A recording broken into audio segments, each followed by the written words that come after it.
going on, guys? Welcome back. Today we are doing the Hack the Box Academy SQL Injection Fundamentals. So this box is actually, this module we'll do in different parts. So don't worry, I'm still going to continue the other modules I have going. I'm almost done with the last one. That's why I'm doing this one. So let's go ahead and hop into it. First and foremost, hit that like button, hit that sub button. It helps out tremendously, and it allows me to keep getting more awareness out there because I actually think Hack the Box should let me do most of their academy stuff, and currently I'm not allowed to. So the more subs we have, the more kind of we can negotiate and try and do that. But let's go ahead and hop into it. So the intro to databases. So before we learn SQL injections, it says we need to learn more about databases and structured query language, which is true. So which databases will perform the necessary queries? So databases use SQL in this case to actually communicate, and that's how you query the server and get information back, right? So web applications utilize backend databases to store various content. So that's true. So usually you would have a web application, and then you have a backend database over here, and the web application will query the database, and then it will return a response, and that's where the SQL language comes in. Okay. So this can be core web application assets like images and files on a web server, content like posts and updates, or user data like usernames and passwords. And you usually will see the username and passwords stored this way.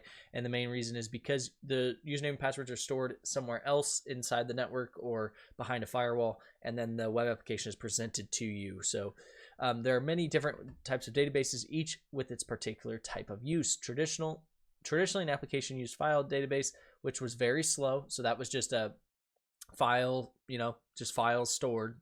It's very slow, right? So, which was very slow with the increase in size. So as it got really large, it just kind of became pointless because it takes so long. So that led to database management systems, DBMSs. And you can see database management systems help create, define, host, and manage databases. Basically what that means is it's a system that does it all for you and makes it easy for the user. That is necessary because otherwise you're really having to get in the weeds with some of the technical capabilities and create your own queries and all of that stuff.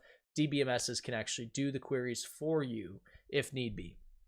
Okay, various kinds of DBMSs were designed over time, such as file-based relational databases, NoSQL, graph-based, and key value stored. Okay, so there are multiple ways to interact with the database, such as command line tools. So you can actually use command line. You can use graphical interfaces. So if you don't have command line experience, you can actually just click around and interact that way, and APIs where you can actually make calls. So database management systems is used in banking, finance. It's used everywhere. Let's just say that. Some of the essential features are concurrency. So what this allows it to do is real-world applications have multiple users. This is common. Let's say you're logging in for the day, and you log into the same site every day, and you're logging in at 7 a.m. and so does everybody else. Well, if the database didn't have a concurrency feature, it would just allow one person to log in at a time, and that would really hinder things, right? These concurrent logins can actually log in multiple different times at the same time, multiple different sessions at the same time, right? Without losing any data or corrupting anything. Consistency. So with so many concurrent interactions, like we just said, if you have 1,000 employees and they're all logging in at the same day or at the same time, right? The database management system needs to ensure that the data remains consistent and valid. So what that means is, imagine, for instance, you have 10 users all logged on the same database, whether it's with an application, reaching out, whatever, and they're making changes. Well, that web application or whatever needs to be updated in real time from the database without maybe saving 10 different changes that override each other. It has to know what to do. So it actually makes sure that that data is accurate and consistent and doesn't allow it to be corrupted and make those mistakes. So now security. Database management systems provide fine-grained security controls that through user authentication and permissions. So it just adds a security layer to it, prevents unauthorized viewing. It allows you to probably edit permissions and things like that as well with granularity, but doing it from the GUI, which is much nicer for the user. Reliability. It is easy to back up data and rolls them back. Yep, that's pretty common. Databases allow you to just roll back if need be, and that makes it very handy in case something happens or there's any issues, or maybe you do an upgrade and crashes, whatever. Now, structured query language makes it very easy for the user to interact with the database. So here's how it looks. Here's how it works. You have user, you have a tier 1, you have tier 2, and you have the DBMS, okay? So the user goes to log into inlanefreight.com, the client application, right? And then that client application will reach out to the application server, okay, because that's what is hosting that website. So when they go to inlanefreight.com, that application server is hosting inlanefreight.com, so they're actually going there. And then it will reach out to the database management system and validate any of the information, whether it's images and all that stuff. So then it actually displays that stuff on top of the website. So the second layer is middleware, as they call it. It's the server which interprets these events and puts them in a form required by the database management system. So what that means is it actually will allow it to be, let's say you click on an image and you need to pull that image. The application server handles that request to the database management system in a way that makes sense to the database management system. So hopefully you guys are tracking. Hopefully that makes sense. And then obviously you see the users and the database admins come in internally here so that they can actually administer it. The database management system usually would be inside a DMZ or inside the network, and the application server would be externally hosted. It is possible to host them on the same host if you wanted to, but as they scale, you're going to want to have them on their own. Okay, let's go ahead and go to the next one. Okay, now we have types of databases. There's two types, right? There's relational, I said rational, and non-relational, okay? So only relational databases utilize SQL, while non-relational databases utilize various methods of communication. Okay, so what does that mean? So a relational database is the most common type of database. This is what you're used to seeing when you see MySQL and things like that. It uses a schema, a template to dictate the data structure. So what it does is it uses, like it says, a schema, tables, columns, rows. It puts everything in relationship to other things. So if I have a user and then a passwords, they are in a relationship to each other, and the tables can actually relationally connect to each other. So if I have a table over here on, let's say, table name is usernames, and then there's a table passwords, I can have a identifier on it, and I can identify that user 1 is linked to password 1, right? I can have them in two different tables, and they can also be linked, right? So you can query them, and they are related to each other. So tables in a relational database are associated with keys. Like I said, identifier, that's what the key is, that will provide a quick database summary or access to the specific row or column. So here's what I'm talking about. So here you have the ID is 1, 2, 3, whatever, and that links to, that's related to the admin test SA, admin test super, admin test admin, right? And then you have posts. So the posts, you can see, they actually use this user ID to clarify. So if you look at the posts table, it's actually pulling data from the users table and linking it, okay? So you see the user ID is 2. It's going to be the test account here. That's what it's doing. And then this ID is actually the ID of the post, right? So it's a way to have the tables relate to each other and be relational in the sense that they can actually link to each other. And you can see the relationship between tables within a database is called a schema. So if you have two completely separate instances where you're not going to have anything related to each other, no usernames and passwords connected and all that stuff, you would have a separate schema, okay? So you would have your schema, then you'd have your table, then you'd have your columns, then you have your rows. And these are columns, by the way: ID, user ID, date, content. Rows are 1, 2, 3, the rows. Columns are vertical, rows are horizontal. So now non-relational databases are a little bit different. These are called NoSQL database for short. Does not use tables, rows, columns, or prime keys. So the prime keys and things like that, I don't know if it's going to dive that deep into it. If it does, we'll talk about it. But these non-relational databases, they don't have schemas. Instead, a NoSQL database stores data using various storage methods. So there's multiple ways they can do it. Looks like JSON is one of them, XML. All of these are things that you've probably seen before. You've seen XML files, you've seen JSON files most likely, but they are just a way of formatting the data where you can see that they have just random posts here, but they do have a key and they do have a value, so you could actually reference the key and get the value, but there is no reference to each other. There is no relation to them really here. So you can see this one has 1001, 1002. So if I wanted to pull the content, I could reference 100002, right? So there you go. Pretty easy, pretty self-explanatory. Usually I will say these are very good if you're doing something smaller. I don't see a ton, and maybe you guys have seen a ton, but I have not seen a ton of non-relational databases that carry a ton of data, and usually it's for obvious reasons, but they do have databases that have different method for injection known as NoSQL injections versus SQL injections, which we're covering here. All right, let's go ahead and talk about it. So now, intro to MySQL. So MySQL is just the language here that we're talking about. The module introduces SQL injection through MySQL, and it's crucial to learn more about MySQL. So we need to know about the structured query language. So SQL syntax can differ from one relational database management system to another. However, they are all required to follow the standard. So why is that? Because if you work on database over here and then you have a product that you purchase over here, they should be able to talk to each other. They should be able to work together. So there has to be a standard, and that is the standard there. So we'll be following the MySQL Maria database syntax for the examples shown below. So you can see here, command line. If we wanted to manage it, command line, right off the bat, we just have MySQL. We have a username, root, and then password, and then it'll say enter the password, right? So this is just a snippet, but you would then type the password.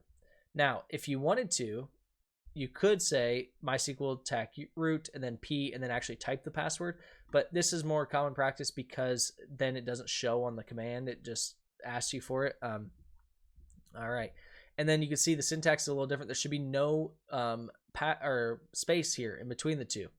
So the examples above, let me make sure before we get too crazy that there's no lab. Okay, there is a lab. So let's go ahead and start that up before we get going. All right. So now, as we go through, you can see we logged in there. Now we have MySQL username root, and then we have docker.hackthebox.eu. So we're actually, if you see, when we do not specify a host, it will default to the local host. We don't want that. We want to connect to something. Here we're connecting to the docker.hackthebox.eu on port 3306, and then we're going to type the password. So what we're doing is we're saying we're connecting to a remote database, right? We don't want to connect to a local database. We want to connect to one that's sitting somewhere else, which in this case is on the Docker container. Okay, so now creating a database. So we create it when we're in MySQL, right? Once we're logged into the database, we create database users. Okay, and this semicolon is always going to be the syntax that stops that command, and it knows that that's the end of the command.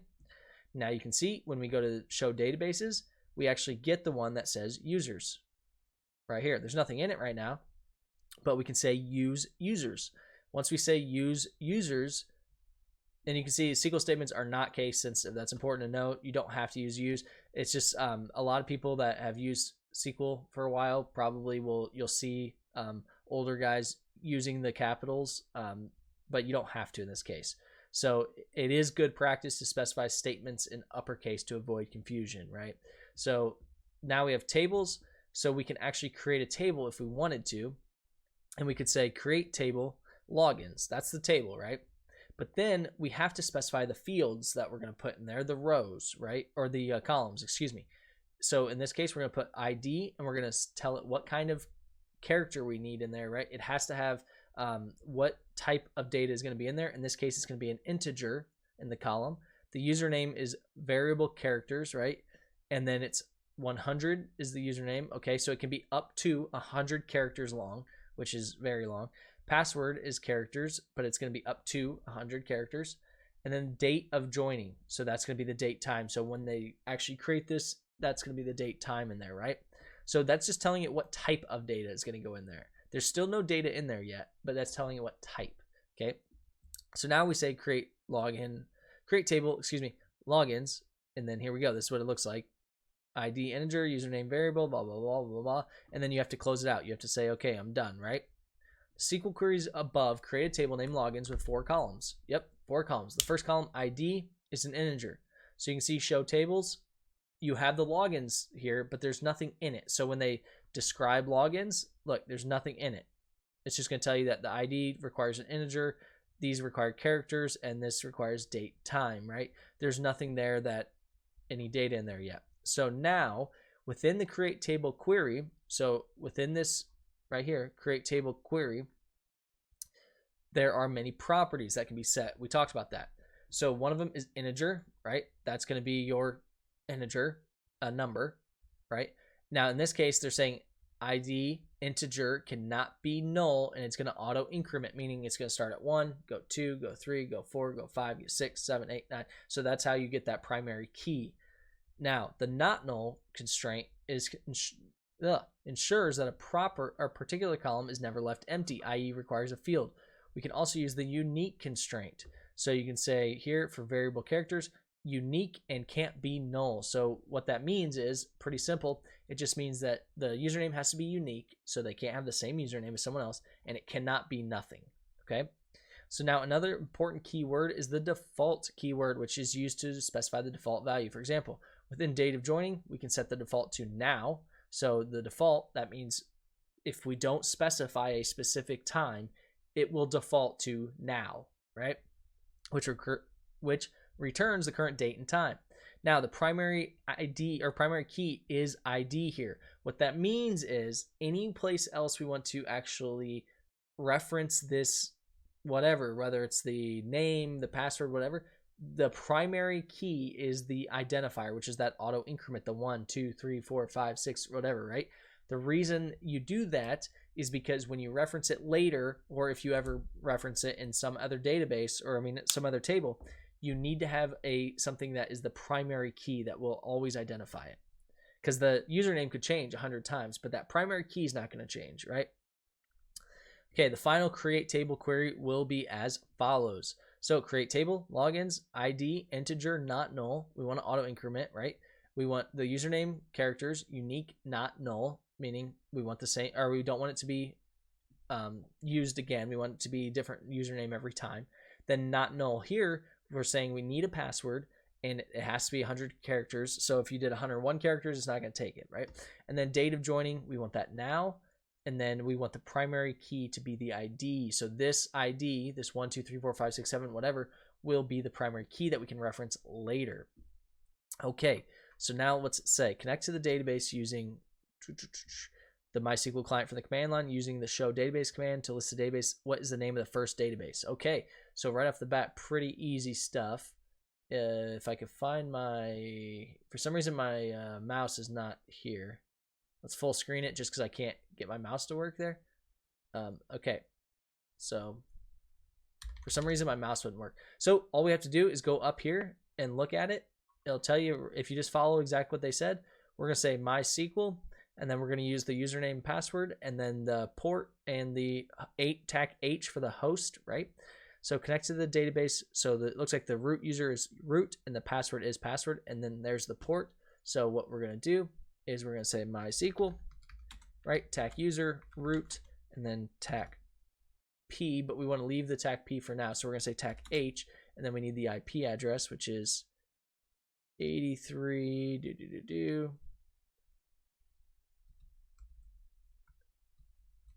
Okay, didn't work. 83.251, and then we got to tell it which port, and we do that with a capital P, and we say 39469, right? And then we say TAC P for password. Now when we connect, it's going to say enter password, and was it capital P for password? Just password, okay. Password. So now, welcome to the Maria database monitor. Commands end with colon or /G. Keep in mind you have to use those those semicolons, and we'll show you here. So what we're trying to do is name the first database. So we need to say show databases, but you see they have the semicolon in there. If you don't have that semicolon, for instance, if you were to, where were they running some commands here? Like right here, if you didn't have that, it would just keep asking for more queries. It would never end. You could exit it, but it never ends until you do it. So now we say show databases, right? And we have to put that semicolon there. And you have an error in your SQL syntax. Okay, what did we do wrong here? And you can see it says show databases. Okay, so maybe it's because I spelled databases wrong. That's probably why, right? Show databases, and then we have to hit that semicolon like I said. Otherwise, it will just ask for another command. And you'll sit there and you'll just keep giving it a command, giving it a command, giving it a command. And you can see the first one is employees. So we say, hey, employees. Perfect. Okay, so we've got the first, we've connected, and we're good to go. So now we have SQL statements. So SQL statements are, what are we going to do with this? We know how to create a table. We know how to do that, but how do we put data into the table? How do we take data out of the table? That type of stuff. So now what we're going to say is the insert statement is the first one, because this is the one you're going to see when you're creating a database. Insert into table name. So in this case, employees. I don't know why that went so small, but yeah. So insert into table name. The values we're going to insert is column 1, column 2, column 3. So those ID, the whatever. And keep in mind, you can make those whatever you want. So here, in the case that we used before, the logins, you can see they have to have the identifier, the name, the password, and then the date. And you notice they actually inserted the date versus allowing it to default. The other thing to keep in mind is when you're doing commands, right, you have to have the proper amount of columns. If you're just trying to do it with the improper amount of columns, it will not work. It won't understand what to do. So you can see here, however, we can skip filling columns with default values such as ID and the date. We can skip those ones because this can be done by specifying the column names. So what we do is we say insert into table name, column 2, column 3, and then values, column 2 value and column 3 value. Okay. Skipping columns with not null constraints will result in an error. So you can't just skip it entirely. You have to have something, right? And you can see columns 2 and 3 would be admin password. So we say, hey, admin password, boom, boom. And if they don't have a default, then it doesn't know what to do. So, okay, so now here's the actual syntax. Insert into logins, username, password, values, admin password, right? And then it will automatically assign it an ID and a date. Yeah, you should definitely hash it before storing. Never store a password in clear text like that, because if someone does have access to the system, they're just gonna go ahead and look at that and select or use the select statement, get it, and boom, there you go. They got your password. So insert into logins, username, password, values, John, Tom, whatever, right?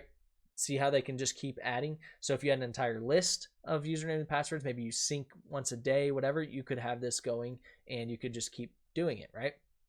Separated by columns or by commas there.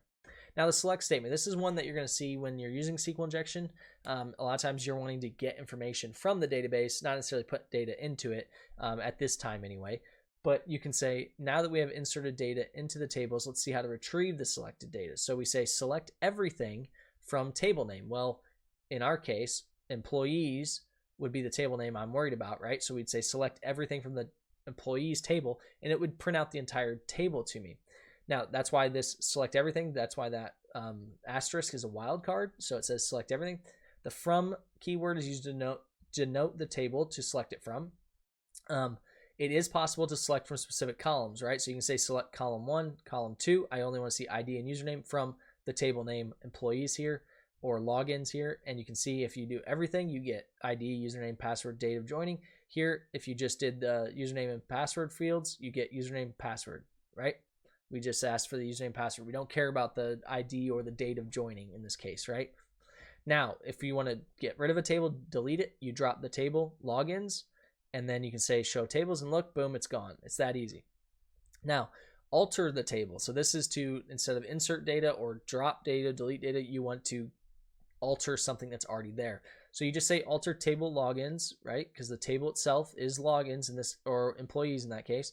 We want to add a new column, int capitals, right? We want to add a new column called integer, or int. I shouldn't say integer because I don't know if that's what they were wanting, but to rename a column, we can use rename. So add alter table logins. We want to rename column, new column to old column, right? So the new column is going to be named whatever. So here we say alter table logins, modify, and then in this case, we're going to modify the old column date, right? And what it is we're modifying the type of information in there. All right, so finally we can drop a column using drop. So alter table, logins, drop, old column, right? Okay, so now we're going to do an update statement. While alter is used to change a table's properties, the update statement can be used to update specific records, okay? So the alter will change the table's properties, like how many columns there are, how many rows there are, what is required in those columns and rows, but the update will change the actual data inside. So here we're going to say we want to update table name, in this case logins. We want to set column 1, we want a new value. Column 2, we want a new value, and then we could say where condition. Now this is where the primary key comes in, because we could say where ID equals 1. So we could say we want to set, and we could say username, and we could change the username to John, right? And password to John, where ID equals 4. And then Tom would change to John, right? So here we're saying update, logins, set, and you can see set, password, and we're going to equals change password where ID is greater than 1. So you can see all the IDs that are greater than 1 is 2, 3, 4, and they change their password to change password, right? So to query above updated all passwords and all records where the ID is more significant than 1. So again, where it's more significant than 1, and you may have identifiers that are different than 1 through 10 or whatever, but let's close this and try to open full screen again, see if it actually opens full screen. Okay, it did. Perfect. Or I think it did. Okay. What is the department number for the development department? Okay. So department number. And my mouse is gone again. Let's see if we can type. Not sure what's going on with this box here. Can we type? No, we can't type. All right. Can we get this thing to work here? Hopefully this attack box works for us. Come on, baby. If we have to reset it, we will. Okay, I'm not sure what's going on with it, but we'll reset it. And what we're going to do here is, oh, there's a note here. We have to specify the where clause with update. So with update, in order to specify which records get updated, the where clause will be discussed next. Okay, so they're saying they added this where clause and they haven't talked about it yet. So they're going to talk about that that where clause here in a sec. But what it's saying is where this condition matches, which is this condition is ID is greater than 1. So now looks like the next one is what is the department number for the development department. But we have to connect again to the I don't know why it's doing this, why we're having such a tough time. Maybe I should just stay in here. Let's just try and stay in here. I don't know what's going on with this. This is having a really tough time rendering in. All right, hopefully we get it working, and there we go. Okay, we got something going here. Okay, we're just gonna stay right here. We're not gonna do anything else because it's working right now, right? So we're gonna say MySQL, attack U, root. We're gonna hope that that's typing. MySQL, attack U, root. Okay, and then it's root and password.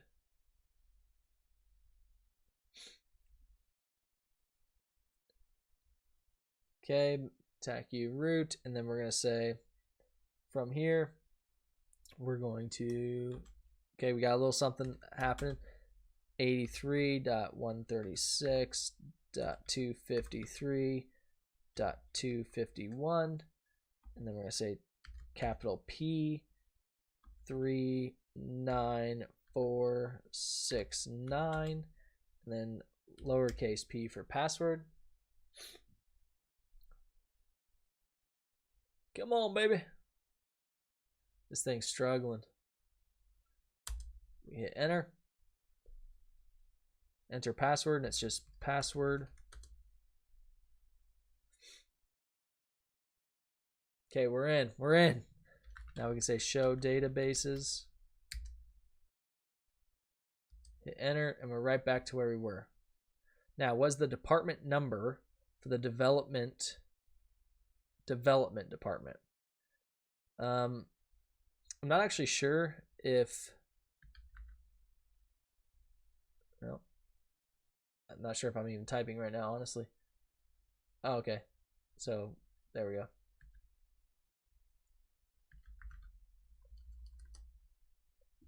Okay, so this froze again, so that's great. There we go. I think we're good. So we can say show. Maybe we can say show. All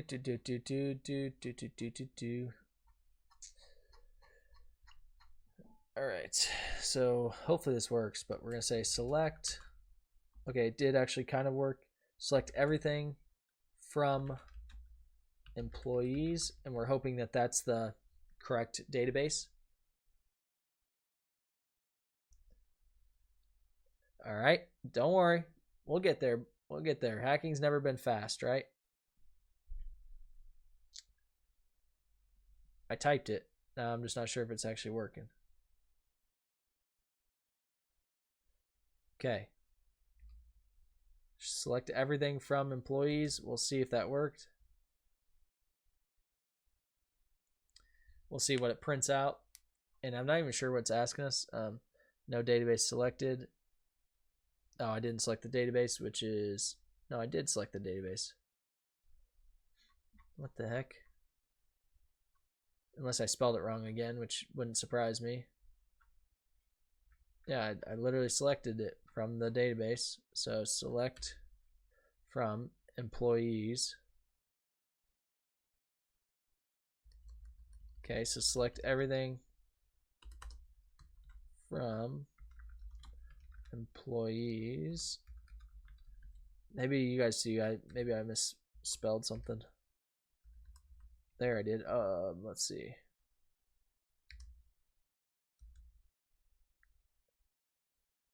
Come on. No database selected. Interesting. What am I missing here?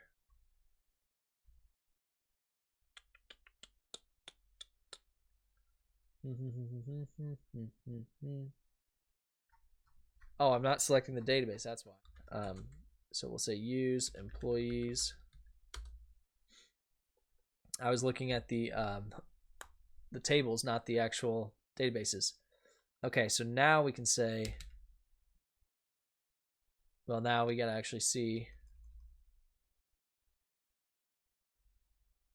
select everything.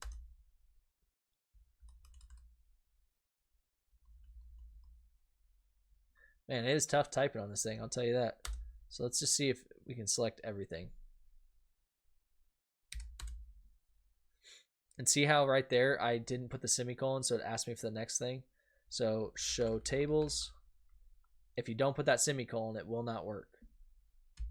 So show tables.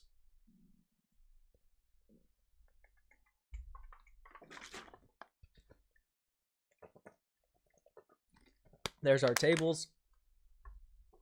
Now we have, what is the department number for the development department? Department number for the development department. Well, let's just say show everything from departments. That should do it. I didn't put a semicolon like I said.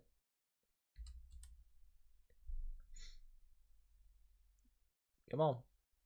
This box is tough to work with, I gotta be honest with you. Okay, you have syntax to use. Check the manual that corresponds to your, okay.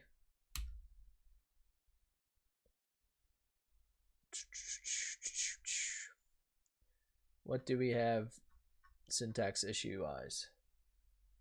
So we have, looks like select, oh, I said show. That's what, this box has got me going all over the place. That's what it is.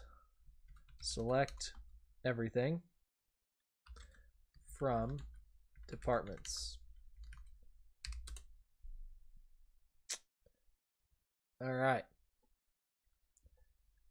This box is so hard to use. Okay, and then it's asking us, what's the department number for the development department? D005. Ah. All right, there we go. That's a good stopping point, I think, mainly because this box is not working and it's very hard to type. So hopefully this helped you guys. Hopefully we can keep going, and we'll finish this one as well along with the file transfer one. So hopefully you guys have a great day, and hopefully this helps you guys in some way. Thanks.